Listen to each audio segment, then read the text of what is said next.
Assam Police New Recruitment 2025 to 2026 আপোনালোকৰ কাৰণে আজি খুবেই এটা ভাল খবৰ লৈ আহিছো এখন তেওঁলোকৰ ফালৰ পৰা নটিচ আহিছিলে যে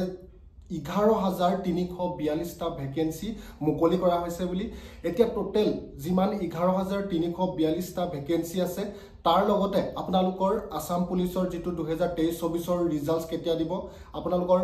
এপয়েন্টমেন্ট কেতিয়া দিব সম্পূৰ্ণ তথ্য আপোনালোকক এ টু জেড জনাম মাত্ৰ আপোনালোকে ভিডিওটি স্কিপ নকৰিব তাৰ লগতে যত 11342টা ভ্যাকেন্সি কোট কিমানটা পদ খালি কৰা হৈছে সকলোবোৰ তথ্য আপোনালোকক দি আছো মাত্ৰ আপোনালোকে ভিডিওটি স্কিপ নকৰিব ষ্টাৰ্টিংৰ পৰা ভিডিওটি এন্ডিংলৈ চাব আৰু যদি মোৰ চেনেললৈ নতুনকৈ আহিছে মোৰ চেনেলটো এবাৰ সাবস্ক্ৰাইব কৰি দিব লগতে মোৰ WhatsApp চেনেলত এতিয়ালৈকে যদি জয়েন হোৱা নাই মোৰ WhatsApp চেনেলটো জয়েন হৈ লব সো বন্ধু বান্ধৱীসকল আহক আলোচনা কৰো যেটো তেওঁলোকৰ ফালৰ পৰা 11342টা পদ মুকলি কৰা হৈছে বুলি কৈছে কিন্তু এটা কথা প্ৰশ্ন হয় যে এই 11342টা যত ভ্যাকেন্সি আছে যেটো 2023 আৰু 2024 ভ্যাকেন্সি সমূহ আছিল ইতিমধ্যে সকলো ফিজিক্যালৰ পৰা আদি কৰি সকলো ইভেন্ট হৈ গৈছে মাত্ৰ ফাইনাল ৰিজাল্টটো অহা নাই ফাইনাল ৰিজাল্টটো অহাৰ পাছত যিখিনি ভ্যাকেন্সি যিখিনি পাব আপোনালোকৰ যিখিনি ক্যান্ডিডেটৰ জয়েন কৰিবলৈ এপয়েন্টমেন্ট পাব তেওঁলোকৰ পৰা আৰু টোটাল 11342টা আছে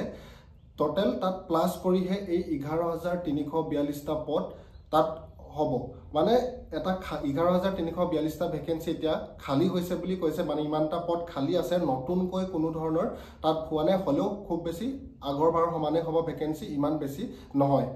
এতিয়া এই 11342টা ভ্যাকেন্সিৰ ভিতৰত মই কৈ দিছো আপোনালোকক এডিজিপিত আছে 3টা ভ্যাকেন্সি আইজিপিত আছে 3টা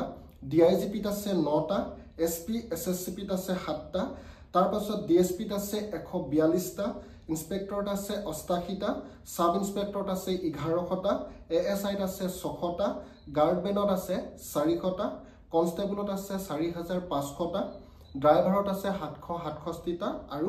গ্ৰেড 4ত আছে 436টা মানে উচ্চ পদস্থ বিষয়ৰ পৰা গ্ৰেড 4 চতুৰ্থ বৰ্গৰ কৰ্মচাৰীলৈকে সকলো ধৰণৰ ভ্যাকেন্সিয়াত দেখুৱা আছে মানে ইমানটা পদ খালি হৈছে টোটাল 11342টা এটা খুবেই ভাল খবৰ যেহেতু আপোনালোকৰ এতিয়ালৈকে ৰিজাল্টস অহা নাই আপোনালোকৰ ফাইনাল ৰিজাল্টস সমূহ যেহেতু সিএম ছাৰে ঘোষণা কৰিছিল তেওঁ আগৰ পাৰ্টটো মিটিংতো কৈছিল তেওঁ ফেসবুক লাইভ যোগেদিও কৈছিল যে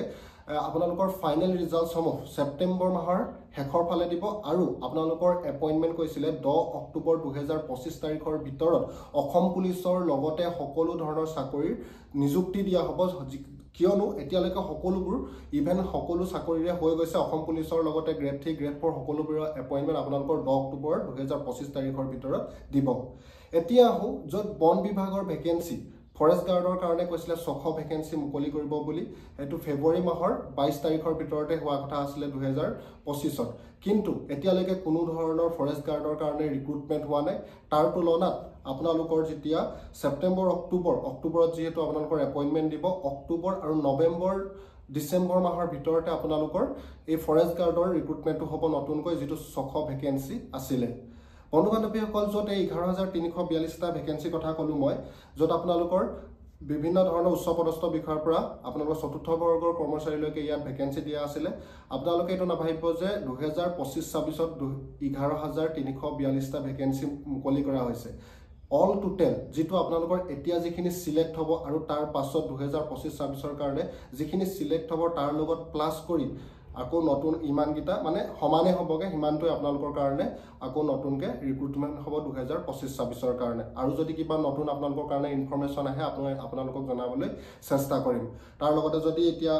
ভিডিওটি আপোনালোকৰ ভাল লাগে ভিডিওটি আপোনালোকে লাইক কমেন্ট আৰু শেয়াৰ কৰিবলৈ নাপাহৰিব কাষতে থকা বেল আইকনটো প্ৰেছ কৰি দিব যাতে এনেকুৱা ধৰণৰ ভিডিওবিলাকৰ নটিফিকেশন আপোনালোকে আগলৈ পাই থাকে সো বন্ধু বান্ধৱীসকল আজিলৈ ইমানেই জয় হিন্দ জয় ভাৰত বন্দে মাতৰম